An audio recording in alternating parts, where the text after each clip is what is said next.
The Marshall Fire lawsuit against Xcel Energy and two telecommunications companies has taken a dramatic turn just as the trial was about to begin in Boulder. On the very eve of the trial, these parties reached a substantial settlement agreement totaling approximately $640 million with the plaintiffs. But here's where it gets controversial.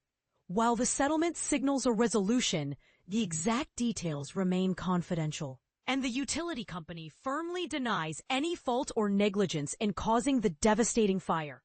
This agreement in principle, announced by Xcel Energy on Wednesday, still awaits approval from the individual plaintiffs involved in the case. According to Singleton Schreiber, the law firm representing several plaintiffs, the settlement terms are not public. Xcel, Colorado's largest utility, anticipates paying out around $640 million to thousands of claimants, including insurance companies, Boulder County, and affected residents. Notably, the company expects that about $350 million of this amount will be covered by its insurance policies, and it assures customers that none of these costs will be passed on to them. The two telecom companies involved will also contribute to the settlement funds. District Court Judge Christopher Clayton Zenisic has ordered both sides to submit a written update on the settlement within 30 days. With lawyers scheduled to reconvene on November 5th to discuss the agreement further. Despite the settlement, Xcel maintains that its equipment was not responsible for igniting the Marshall Fire and does not admit to any wrongdoing.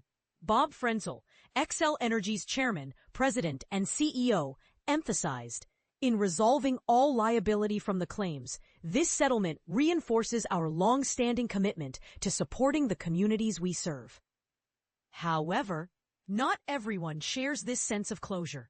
Tanya Samaru, a Louisville resident who lost her home in the fire, expressed mixed feelings. She said the announcement raised more questions than answers as she awaited detailed information from her attorneys. Samaru's family had already been displaced 5 times due to the fire's aftermath, enduring significant emotional distress and ongoing therapy expenses. While her family has managed to rebuild, she knows many others have not been as fortunate. I know at least 3 families in my neighborhood would rebuild if they had enough money. I'm just hoping to get my community back. I would settle for that right now, Samaru shared. This settlement is not Xcel's first encounter with wildfire-related lawsuits. The company estimates it will pay around $290 million in claims and settlements related to the 2024 Smokehouse Creek fire in Texas, the state's largest wildfire. Although Xcel denies negligence in that case, it has acknowledged that its facilities appear to have been involved in igniting the fire. Like the Marshall Fire settlement, some of those costs will be covered by insurance. The trial, originally scheduled to last until late November, was set to determine whether Xcel and the two telecom companies were liable for starting one of the fires that merged into the Marshall Fire. Jury selection was to begin on Thursday in Boulder County District Court. Had Xcel been found liable, the company could have faced damages potentially exceeding $1 billion. With further trials to determine the exact amounts, a process that could have dragged on for years. By reaching a settlement now, the timeline is significantly shortened, and Xcel's financial exposure is reduced. This move reflects a broader trend among Western utility companies, which have faced massive financial consequences from wildfire-related lawsuits.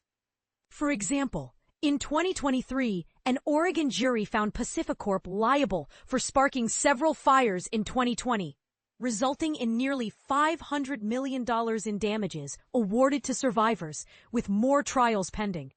To understand the background, the Marshall Fire began on December 30, 2021, when 2 separate fires merged and rapidly spread due to hurricane-force winds reaching up to 100 miles per hour.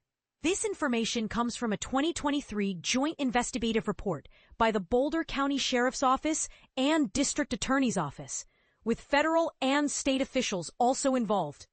The fire devastated Louisville, Superior, and unincorporated Boulder County, destroying over 1,000 homes, 7 commercial buildings, and tragically claiming 2 lives. What made the Marshall Fire unusual was its timing.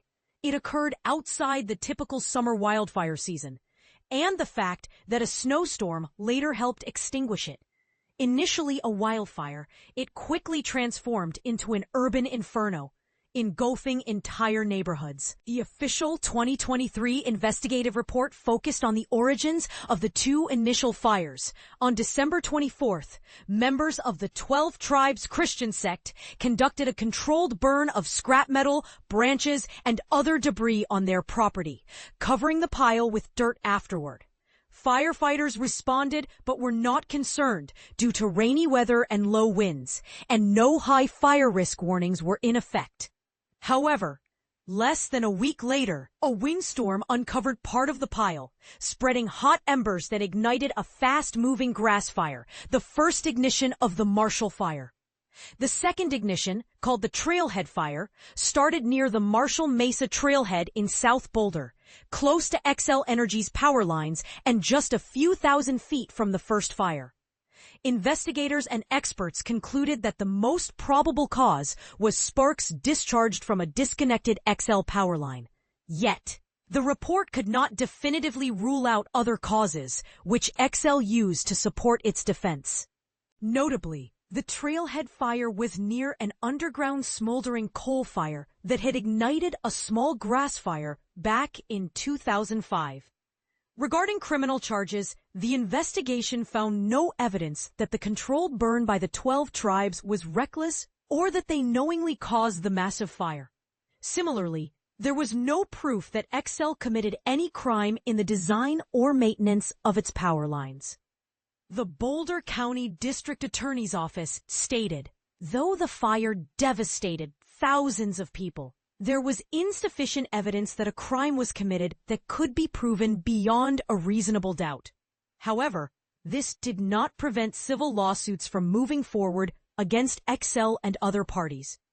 The plaintiffs, comprising hundreds of residents, businesses, Boulder County, and insurance companies, alleged that power and telecom equipment caused the Trailhead Fire, which escalated into the Marshall Fire.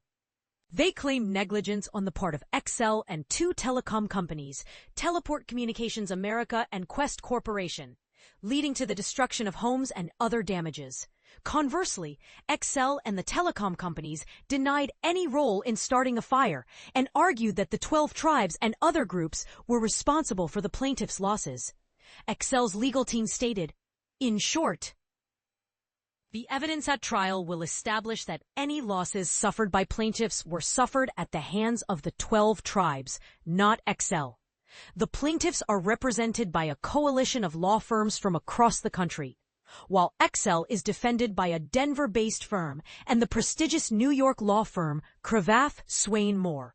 Financially, Xcel Energy is a large, investor-owned utility, generating significant revenue nationwide. However, the company faced substantial financial risk if the trial proceeded.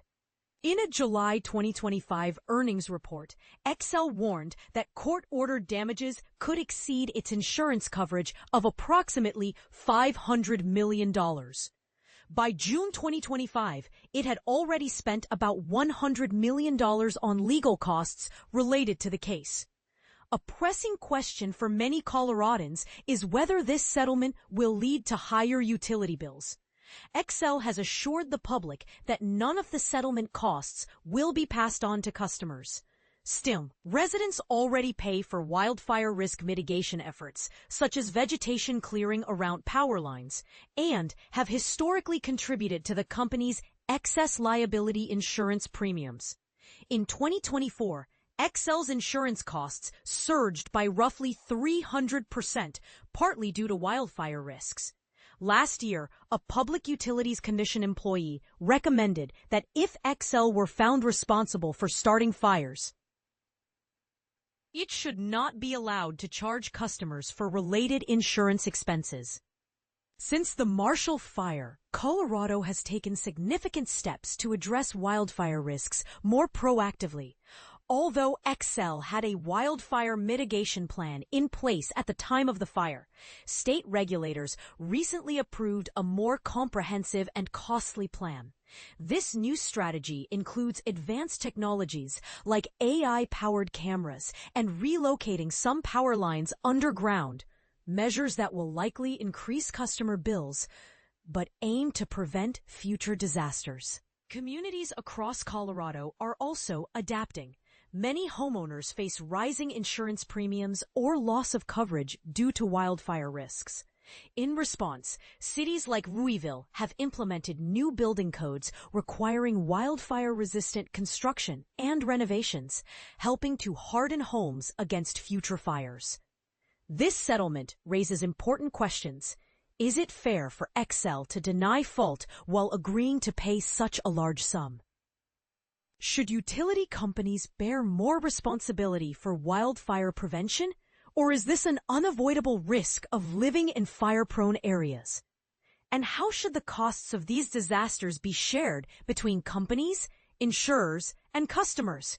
We invite you to share your thoughts and join the conversation below.